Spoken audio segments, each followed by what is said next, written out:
Selamat pagi buat kita semua.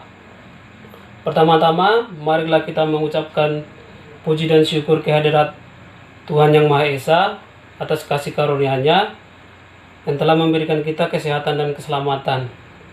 Terima kasih banyak saya ucapkan kepada Bapak Angki Puspawan STMN dan kepada Bapak Yopan Witanto STMT yang telah membimbing saya dalam menyelesaikan tugas akhir saya ini.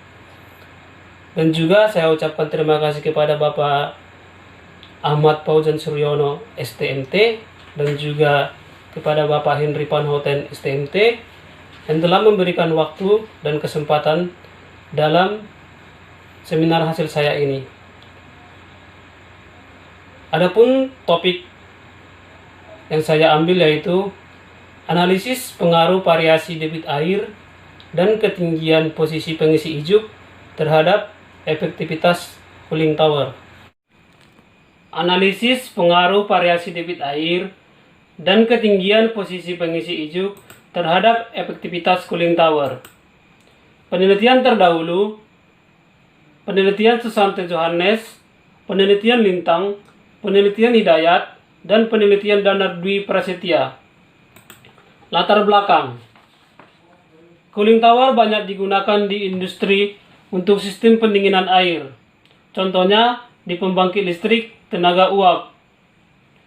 Pada cooling tower, di mana air bertemperatur tinggi dimasukkan ke dalam cooling tower dan disemprotkan melalui nozzle dan akan terjadi evaporasi di mana akan mengekstraksi panas dan mengemisikannya ke udara dan menghasilkan air dengan temperatur rendah. Pada penelitian terdahulu, Danar Dwi Prasetya tahun 2016 meneliti tentang variasi debit air dan ketinggian pengisi kalsibor terhadap efektivitas cooling tower, di mana divariasikan debit air, bentuk posisi piling material berbentuk horizontal, dan menggunakan bahan pengisi dari kalsibor.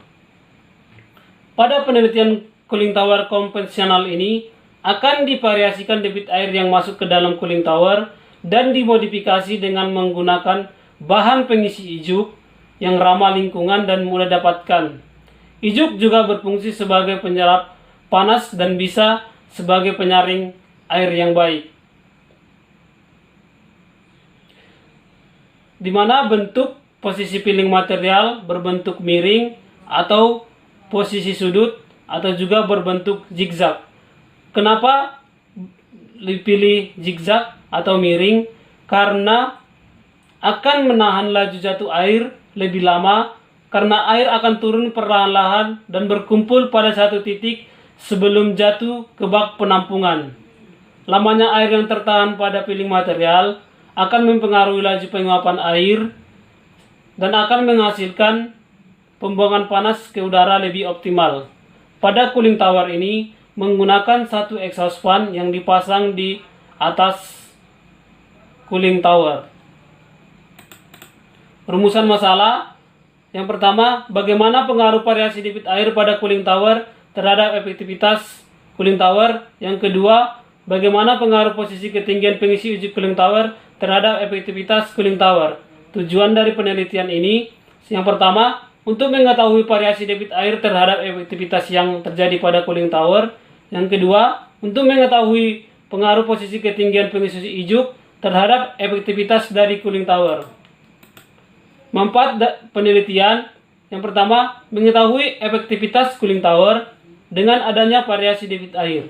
Yang kedua, mengetahui efektivitas cooling tower dengan adanya variasi posisi ketinggian dari pengisi ijuk. Adapun batasan masalah yaitu 1. Fluida dalam cooling tower diasumsikan konstan. 2. Sistem aliran air terisolasi sempurna.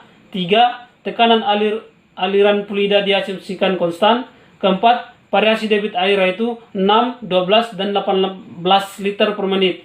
5. Sudut posisi ketinggian pengisi ijuk yaitu 10 derajat, 15 derajat, dan 20 derajat.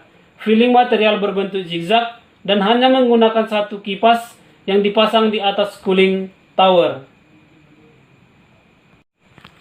Tinjauan pustaka. Cooling tower. Cooling tower merupakan peralatan yang digunakan untuk menurunkan suhu aliran air dengan cara menginteraksi panas dari air dan mengemisikan panas ke atmosfer. Jenis-jenis dari cooling tower.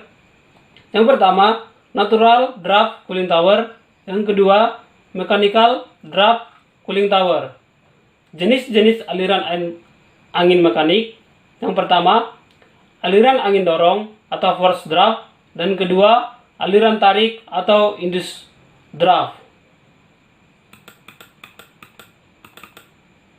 Konstruksi cooling tower. Yang pertama, kipas. Yang kedua, kerangka pendukung atau tower support. Yang ketiga, rumah penara pendingin atau casing. Yang keempat, pipa sprinkler. Yang kelima, bak penampungan. Yang keenam, lubang udara. Yang ketujuh, filling material. Yang kedelapan, saluran air dingin keluar. Yang kesembilan, saluran air panas masuk. Untuk prinsip kerja cooling tower.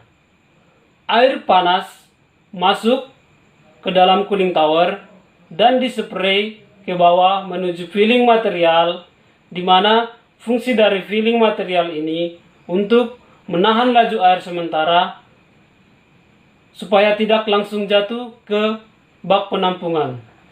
Di bagian atas ini terdapat exhaust fan yang berfungsi untuk menghisap udara panas dan mengembuskan udara panas ke atmosfer.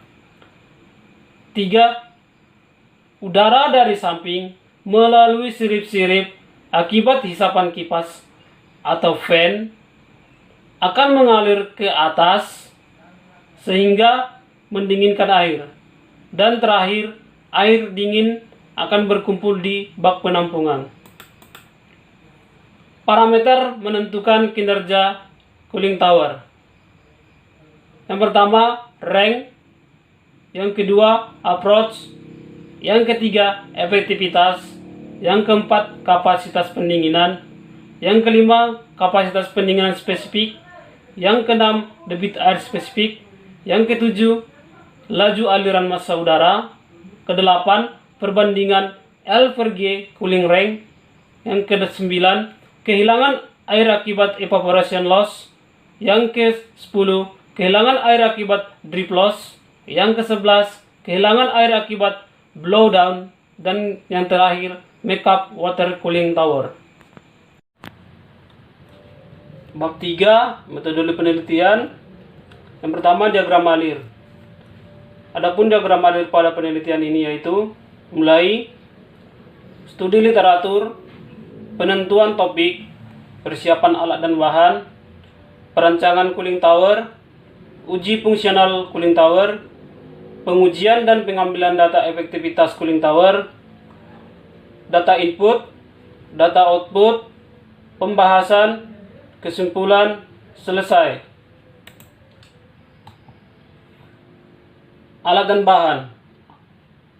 Adapun alat yang digunakan yaitu cooling tower, kipas atau exhaust fan, pompa, alat ukur debit air berbasis Arduino, termometer, termokapel, digital termometer, pipa, katup, dan bak penampungan. Adapun bahan yang digunakan yaitu air dan ijuk. 3. Prosedur pengujian. Adapun prosedur pengujian pada penelitian ini yaitu yang pertama, persiapan alat pengujian atau alat cooling tower. Yang kedua, pemeriksaan alat pengujian atau pemeriksaan cooling tower. Yang ketiga, tahapan pengambilan data. Pada tahapan pengambilan data ini ada beberapa tahapan-tahapan yang harus dilaksanakan dalam melakukan pengujian. Yang pertama, merangkai komponen-komponen cooling tower dan pemasangan alat ukur pada titik-titik yang ditentukan yaitu sebagai berikut. T-in, suhu masuk air cooling tower. T-out, suhu air keluar cooling tower. TWB, suhu wet bulb udara masuk cooling tower. TDB, suhu dry valve udara masuk cooling tower. Yang kedua, memanaskan air dengan suhu tertentu dan dihidupkan kipas atau exhaust fan.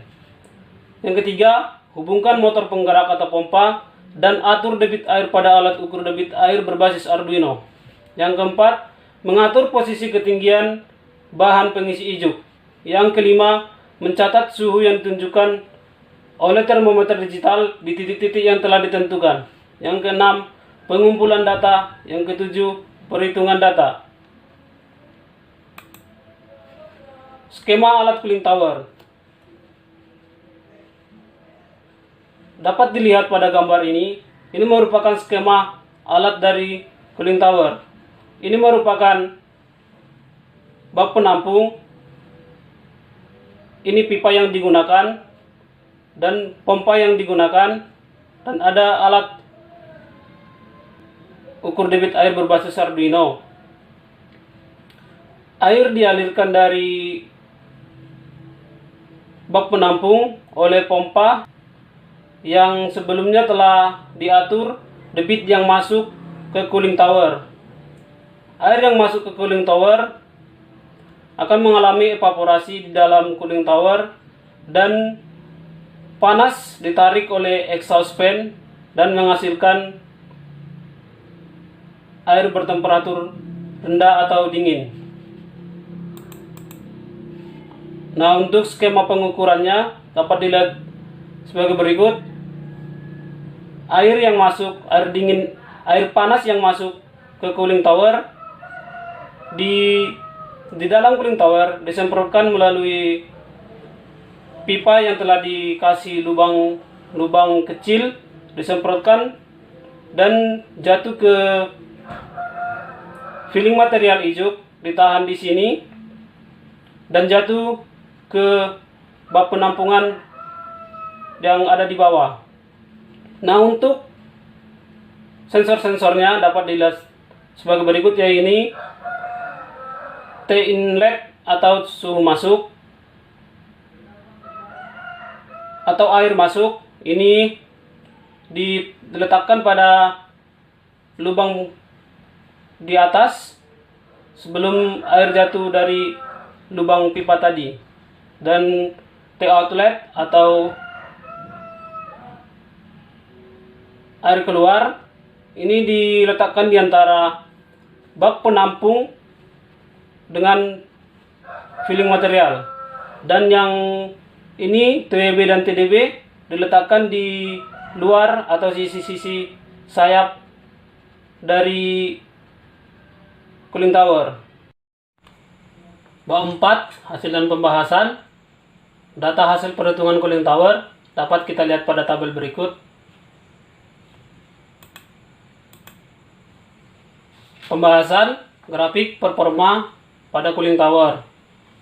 Dapat kita lihat nilai rank pada tiap kondisi menunjukkan nilai rank perbedaan nilainya tidak terlalu jauh. Hal ini disebabkan karena adanya metode pipa semprotan pada cooling tower yang dibuat berbentuk spiral dengan adanya penambahan lubang untuk membuat percikan air sebelum sampai ke bak penampung. Air panas yang keluar dari lubang pipa secara langsung melakukan kontak dengan udara sekitar yang bergerak secara paksa karena pengaruh dari kipas. Dapat kita lihat untuk kondisi approach bahwa proses pendinginan temperatur air masuk dan temperatur air keluar tidak mendekati nilai dari temperatur well bulb. Hal ini mengindikasikan bahwa temperatur lingkungan tidak bekerja dengan baik.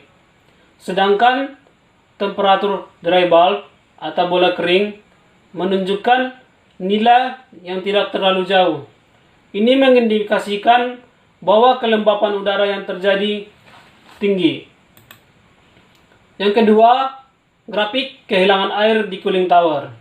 Adanya kehilangan air pada saat pendinginan air disebabkan karena adanya evaporation, di mana adanya sejumlah air berubah karena adanya traksi uap dari air yang diemisikan ke atmosfer.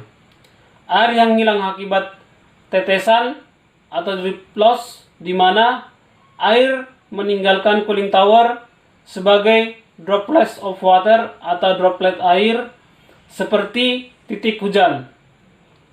Dan untuk menggantikan laju kehilangan air pada cooling tower akibat evaporasi, maka harus ada makeup water. Yang ketiga, grafik kapasitas pendingin cooling tower. Pada debit 18 liter per menit membutuhkan kapasitas pendingin yang besar.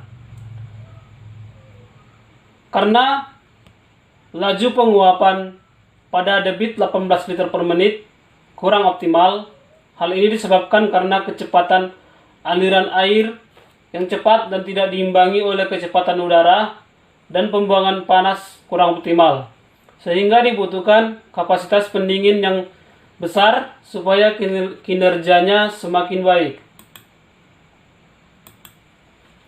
Yang keempat, grafik efektivitas cooling tower. Nilai range besar dan mendekati nilai average menunjukkan bahwa semakin besar kemampuan cooling tower dalam menyerap dan melepaskan panas. Dapat kita lihat pada grafik berikut bahwa nilai efektivitas paling besar terjadi pada 6 liter per menit, dan yang paling rendah ada pada 18 liter per menit. Bab 5 penutup. Yang pertama, kesimpulan.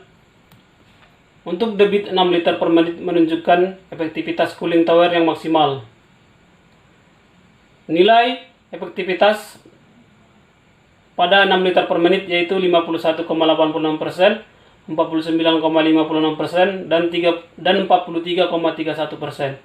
Untuk debit 18 liter per menit menunjukkan nilai efektivitas yang rendah itu 39,51%, 30,30%, dan 29,69%.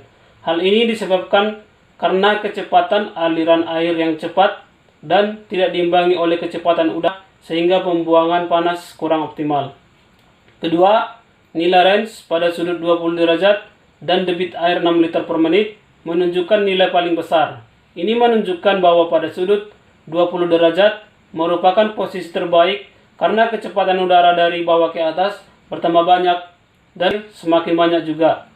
Pada sudut 10 menunjukkan posisi kinerja cooling tower yang kurang baik karena pengisi berada di dekat kipas, sehingga kecepatan udara dari bawah ke atas semakin berkurang dan udara yang mendinginkan air semakin sedikit.